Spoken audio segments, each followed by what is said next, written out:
Good afternoon, good evening mga discarding mommy. Nandito po kami ngayon sa aking tindahan. Bali wala pa pong laman kasi bali nag-umpisa pa lang po kami ngayon. Bali January 3 po. Magbibigay na po ako sa inyo ng tips para po sa pagkakaroon ng inyong grocery. Sa pag-display po ng ating mga grocery. Wait lang, may nabili. Yun po, nabigyan na po natin yung bumili. So, mga madiscarding mommy, yung gusto ko lang po ipakita ay yung tamang pag-display ng ating mga soft drinks. Katulad po nito. Nag-start po tayo sa mababa. Ayan, mababa, mataas. Basta isunod-sunod po natin ang pagkakalagay ng ating soft drinks para maganda po sa paningin ng ating customer. Diba? Ayan po. So, ang pinaka-importante po niyan, dapat kita po yung pangalan ng items natin. Katulad po nitong Sito.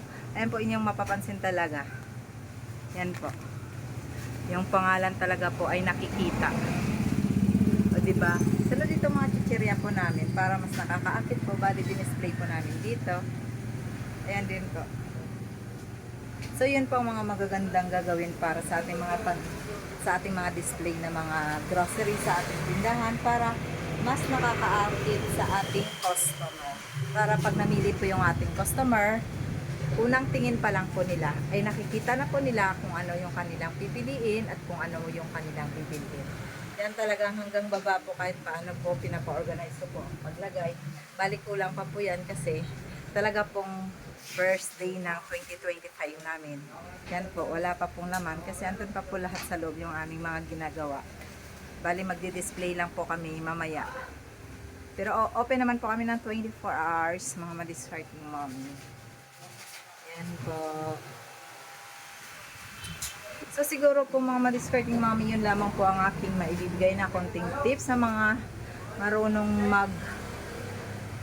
sa mga merong mga tindahan na hindi po marunong mag-display ng kanilang mga grocery. Ito po yung inyong sundin. Ang tamang pag-display ng mga items na dapat sunod-sunod po. At pati yung mga pangalan dapat po nasa harapan po. Yun lamang po mga madiscarding mommy. Goodbye and God bless us all and bye!